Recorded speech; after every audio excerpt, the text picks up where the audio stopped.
지나가는 오토바이 소리에 악몽에서 깨어난 타츠오. 그는 그 길로 빠친코로 향합니다. 그곳에서 마찬가지로 빠친코 게임을 하던 타쿠지를 만나게 됩니다. 라이터를 빌려준 것뿐인데 타쿠지는 그를 자신의 집으로 데려갑니다. ちょっと歩くけどいいべ。ライター切れてね、なんかいい。いいから行くべ。飯食わしてやっから。 그렇게 타쿠지의 집에 도착한 타츠오. 그의 집은 나무 판자로 되어 있어 위태로운 느낌까지 주는 곳입니다. 타쿠지가 누나에게 먹을 걸 해달라고 보채자 그의 누나 치나츠가 등장합니다. おじになんか食わしちゃってくれ。 그녀가 해준 볶음밥을 맛있게 먹은 타츠오. 그리고 둘은 첫 만남부터 무언가를 느낀 듯합니다.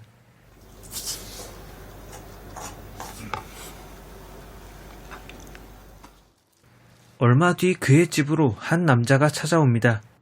무언가 사연이 있어 이곳에 숨어 지내는 듯한 타츠오. 会いたがってるぞ、みんな。おめえのせいじゃねえよ。やめれ。 이 일 때문에 스트레스를 받았던지 타츠오는 과음을 해버립니다. 그리고 뭔가에 이끌린 듯 또 다른 술집을 찾은 타츠오. 그곳에서 한 사람을 만나는데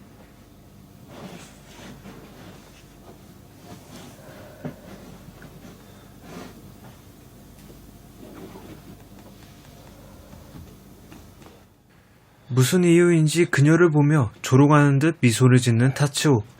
이에 화가 난 치나츠가 그의 뺨을 때립니다.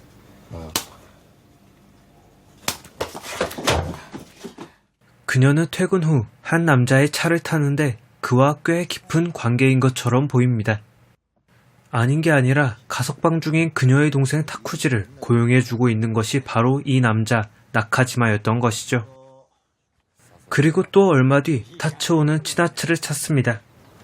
泳ぎ行くべ。一人で行けば? 당연히 그녀는 냉담하게 반응하지만 이내 그의 뒤를 따릅니다. 바다 수영을 하던 이 두 사람은 물속에서 뜨겁게 사랑을 나눕니다. 그걸로는 부족했는지 타츠오의 집으로 장소를 옮겨 또 한 번 사랑을 나누는 두 사람.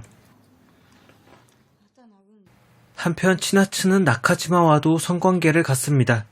관계 후 나카지마는 타츠오의 존재를 알아차린 듯 그녀를 추궁하기도 달래보기도 합니다. 하지만 그녀의 대답은 電話しても出ないから. 타츠오는 여느 날처럼 빠친코를 찾습니다. 그리고 여느 날처럼 타쿠지를 만나죠. 신나게 빠친코에서 돈을 쓰고 나와 둘이서 밥을 먹을까 고민하던 도중 한 남자와 마주합니다. 飲みに行くからいいべや。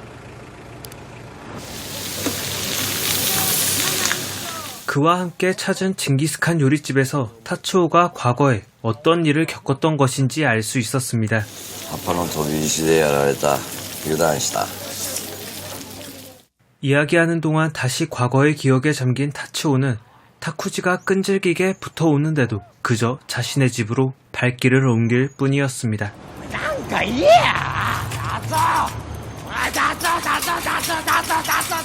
다음날 일어난 타츠오에게 타쿠지가 자신과 함께 산으로 돌아가자고 이야기합니다.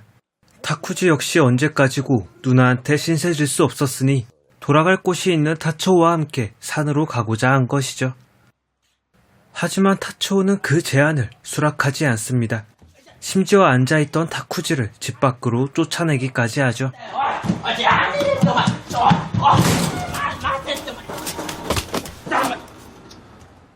다시 기억 속으로 빠져든 타츠오는 자신의 눈앞에서 동료가 죽었던 그날의 일을 여전히 생생하게 기억하고 있습니다.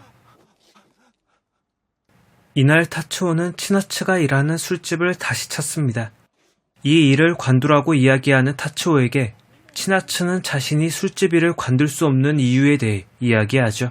毎日会社行って仕事終わりに飲み行っているとこないんだよね、私には. 모든 일의 이유에는 나카지마가 있음을 알아챈 타츠오는 타쿠지에게 부탁해 그를 찾아갑니다. 그리고 그를 마주하고 이야기하는데 千夏とちゃんと別れてもらえませんか 나카지마와의 마찰 때문에 자신이 잘렸다고 불평하는 타쿠지. 그런 타쿠지를 보며 타츠오는 같이 산에 가자고 이야기합니다. 一緒に山入ればいいべは松本に頼んでもいいか 산에 갈 생각에 들뜬 타쿠지는 치나츠까지 불러 조촐한 파티 자리를 만듭니다. はいしたら乾杯はい達夫乾杯姉ちゃん乾杯 드디어 이 주인공들에게도 행복이 찾아오나 싶었는데 일은 이때 벌어집니다. 나카지마를 만나고 돌아온 치나츠의 얼굴에 상처를 발견한 타쿠지. 何よその顔なんもちょっとぶっかっただけ 치나츠는 별거 아닌 양 둘러댔지만 수상함을 느낀 타쿠지는 나카지마를 찾습니다.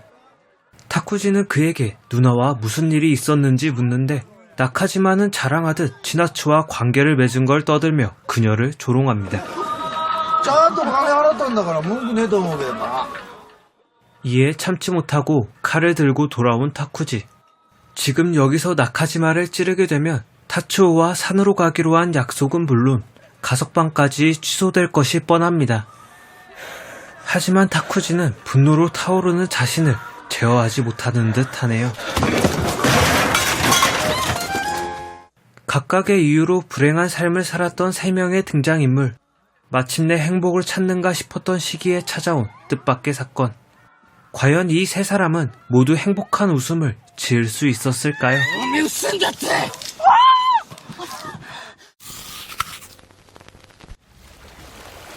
이 영화는 동명의 소설이 원작인 작품입니다. 제목만 들었을 때는 뭔가 희망찬 느낌을 줄 것 같은 영화였지만 영화의 분위기는 러닝타임 내내 축축 처지다 못해 암담한 느낌까지 줍니다.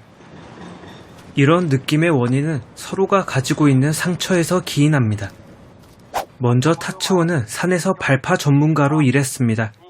하지만 발파 작업 도중 동료가 돌에 깔리며 죽게 되었고 이를 자신이 서둘러서라고 단정지으며 괴로움 속에 살아가게 되죠. 치나츠는 집안의 가장이라 볼 수 있습니다. 뇌경색으로 쓰러져 성룡 말고는 아무것도 남지 않은 아버지, 빠친코나 전전하며 집안 살림에 도움이 되지 않는 어머니, 그리고 교도소에 갔다가 가석방인 채로 살아가는 동생 타쿠지. 누구 하나 제대로 된 사람이 없기에 그녀는 가장이라는 무거운 짐을 홀로 짊어져야만 했습니다. 그래서 낮에는 오징어 가공업체에서 밤에는 술집에서 일을 하며 돈을 벌어야만 했죠. 아픔이 있는 두 남녀는 첫눈에 서로를 알아봅니다. 운명적인 끌림 같은 로맨틱한 말로 꾸며볼 수도 있지만 실상 같은 처지에 있는 상대를 알아본 것 뿐이겠죠. 처음부터 잘 풀리는 것 같은 두 사람의 사랑도 결코 쉽지는 않았습니다. 발단은 타츠오를 찾아온 동료였습니다.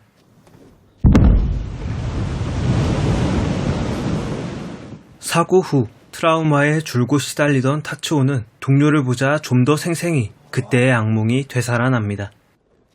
그 고통을 잊기 위해 타츠오는 술을 마셨고 취해서 또 다른 술집이자 치나츠가 일하는 술집에 방문하게 된 것이죠.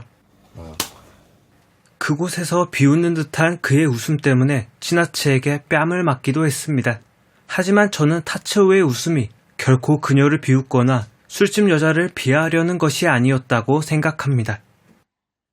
그녀가 이야기한 8,000엔은 결코 작은 돈은 아닙니다.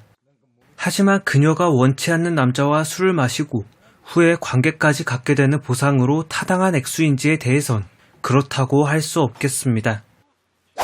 자신이 사랑하게 된 그녀가 자신의 의사와는 상관없이 8,000엔이면 모든 걸 포기해야 하는 상황. 그는 아마 이 참담한 세상에 대해 어이없는 웃음을 지었던 것이죠. 또 하나 영화에서 조명한 것은 잃어가는 가족의 입니다. 치나츠의 아버지는 뇌경색으로 쓰러져 누워만 지냅니다. 그런 아버지를 보며 그녀의 어머니나 타쿠지는 차라리 죽었으면 좋겠다는 말을 꺼내기도 하죠. 처음엔 이런 가족들의 반응에 회의적이었던 치나츠 역시 결국엔 이들과 같아집니다.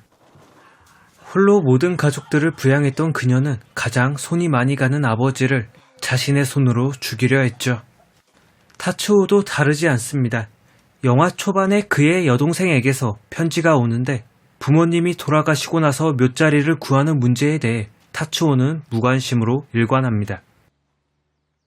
그 역시 가족이라는 공동체를 힘이 된다거나 결속의 구심점이 된다고 보는 것이 아니라 귀찮고 거추장스럽게 여긴다는 것이 보여지죠.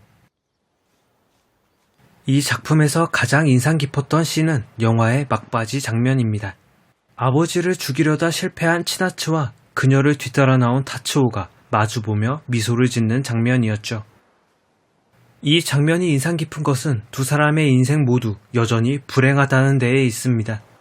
누구보다 불행한 두 사람이 서로에게 옅은 미소를 보이는데 이 부분은 그들의 인생이 행복해질 수 있다, 혹은 그들의 인생에 밝은 날이 온다 등의 해석도 가능하겠지만 저는 다르게 느껴졌습니다. 햇볕이 어스름한 저녁 하늘을 비추고 있어서 밝아 보일지 모르지만 두 사람의 미소는 결국 눈물로 귀결됩니다. 즉, 두 사람은 이후에도 힘든 삶을 살 것이고 오로지 가족과 모든 부조리한 사회에서 벗어난 이 해변에서만 빛날 수 있음을 보여주는 것 같았습니다. 영화는 지극히 어둡고 선정적인 장면들이 가득합니다. 단순한 재미를 찾기는 어렵지만 밑바닥 인생이지만 포기하지 않는 그들의 분투, 그리고 그 밑바닥에서 피어낸 그들의 사랑의 감정선을 느낄 수 있는 작품이었습니다. 인생에서 가장 힘든 시기에 서로를 만나 첫눈에 반한 두 사람, 그리고 앞으로도 그들의 불행한 미래를 그려내는 것 같았던 일본 영화 그곳에서만 빛난다였습니다.